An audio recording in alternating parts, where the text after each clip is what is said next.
Continuamos entonces con el capítulo 2 que nos corresponde. Entonces tiene que ver con las características de la mediación, que son 5. El primero, la voluntariedad.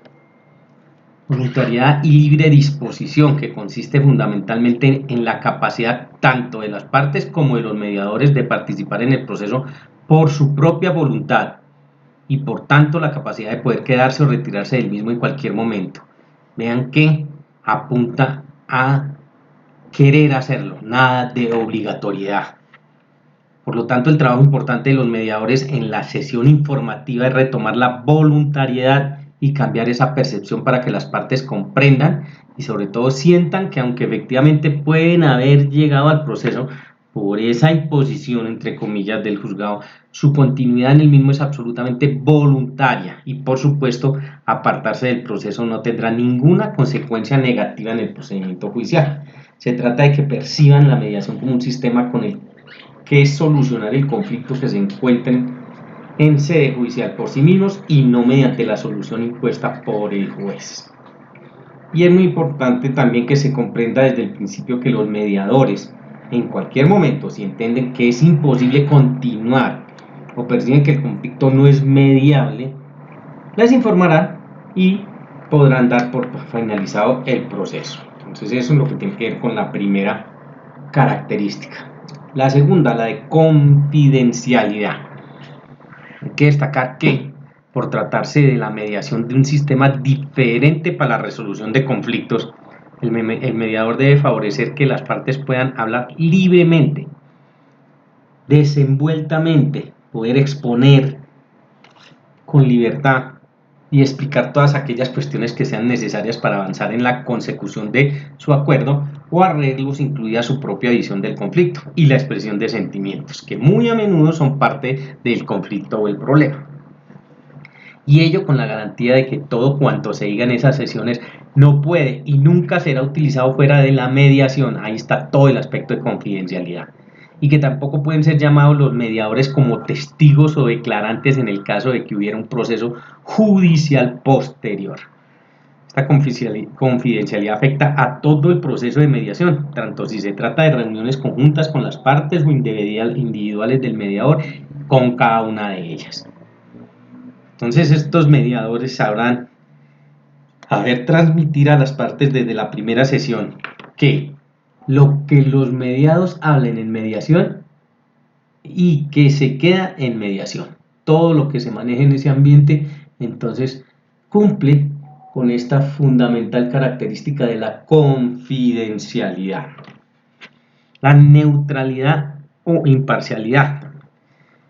En relación con esta característica, lo esencial es que el mediador nunca debe tomar partido o diviso por ninguna de las partes, inclinarse a ninguna de las partes, ya que el equilibrio o ponderación entre ambas es fundamental para el éxito del proceso o el pleito, y también que, ya como hemos dicho con anterioridad, el mediador nunca juzga, asesora, aconseja ni convence a las partes sobre lo que dice, hace o cuál es o puede ser la mejor solución o salida. Ellos no se meten en eso. Y ello es así para poder garantizar que el acuerdo final responderá al esfuerzo y las decisiones o providencias de las partes. Acuérdense que esto es primordial y muy primordial en la mediación. Las partes mismas dan la solución. Entonces, este acuerdo final responderá a ese esfuerzo y a las decisiones o providencias de las partes y a sus propios intereses y necesidades, y por ello lo asumirán como propio y no como impuesto, lo cual finalmente le dota de mayor efectividad y confianza en relación con el cumplimiento o acatamiento posterior del mismo. Digamos que esta neutralidad e imparcialidad, pues como heterocomponedor que es transversal a todos los heterocomponedores. Por lo tanto, digamos que es una característica que se conserva para todos los mecanismos alternativos de solución de conflictos y además para los tradicionales, que el método tradicional, el mecanismo tradicional, pues es y seguirá siendo el aparato jurisdiccional. Y obvio que tenemos que hablar de la imparcialidad del heterocomponedor, pues aquí el mediador en esas mismas circunstancias.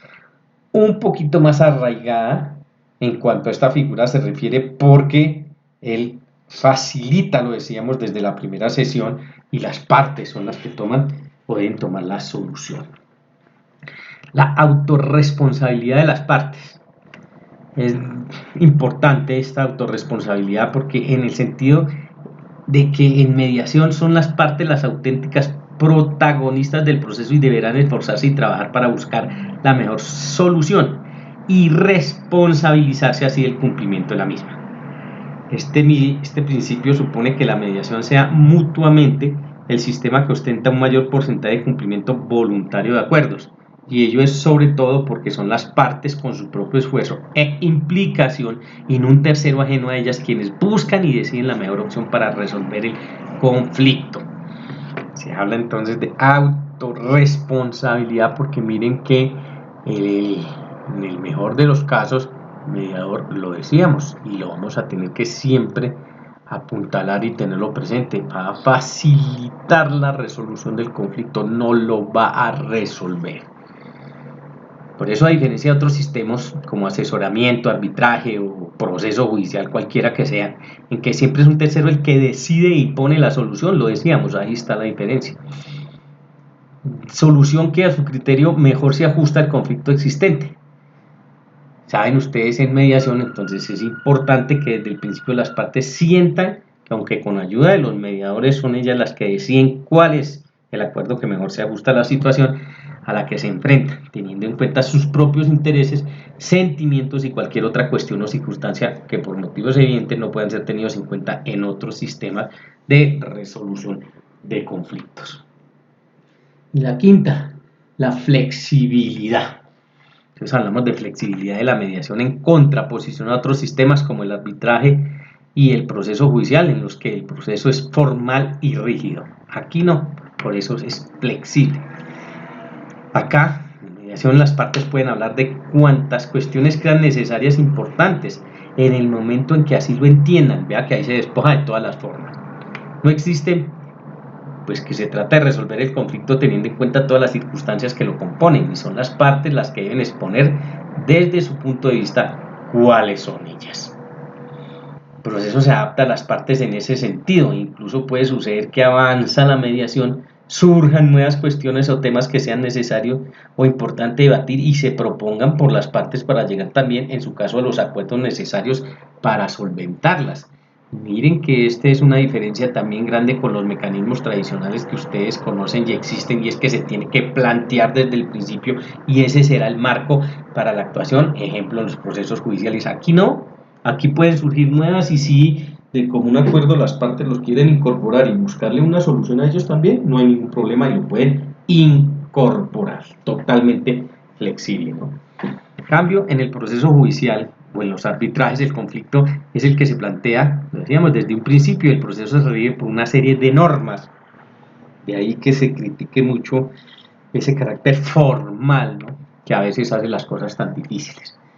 Normas que impiden que las partes puedan variar las cuestiones planteadas al inicio, añadir cuestiones planteadas al inicio, nuevas, o hablar de aquellas que no consideraron necesarias pero que con el avance del procedimiento han entendido importante plantear.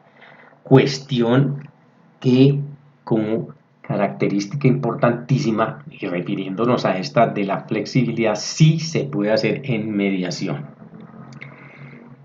Es en ese sentido en que el proceso es tan flexible. Los mediadores, que son los que dirigen, permiten a las partes expresar sus preocupaciones, necesidades e intereses según éstas las sientan o se encuentren preparadas para expresarlas, pudiéndose iniciar el diálogo sobre las posibles soluciones en cualquier momento del proceso.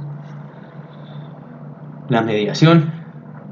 A veces avanzas y otras es necesario dar un paso atrás para retomar cuestiones que no se hayan expuesto desde el principio o que no quedaron bien cerradas o bien claras, sin importar que ello suceda, puesto que quizás ese paso hacia atrás suponga más tarde la solución definitiva y el cierre correcto del proceso de la mediación, más o menos con un control de legalidad, pero en todos los sentidos. sea para atrás también, no solo para adelante o en el presente. Puede retomarse o retrotraerse y aplicará. Los mediadores también deben ser flexibles en ese sentido, ya que se irán adaptando en todas las necesidades que vayan persiguiendo en las partes. Acuérdense que se deben a ellos. ¿A qué? A las partes, a la voluntad de las partes, sin importarles si algún momento es necesario volver atrás en el desarrollo del proceso, para que las partes vayan adquiriendo seguridad y confianza en la posibilidad de llegar a acuerdos que asuman como propios y por tanto garanticen su cumplimiento voluntario en el futuro. De tal manera que con base en estas 5 características, pues ustedes ya pueden establecer perfectamente cómo es este mecanismo alternativo de la solución de conflictos. De tal manera que es en cuanto al capítulo segundo, las características de la mediación.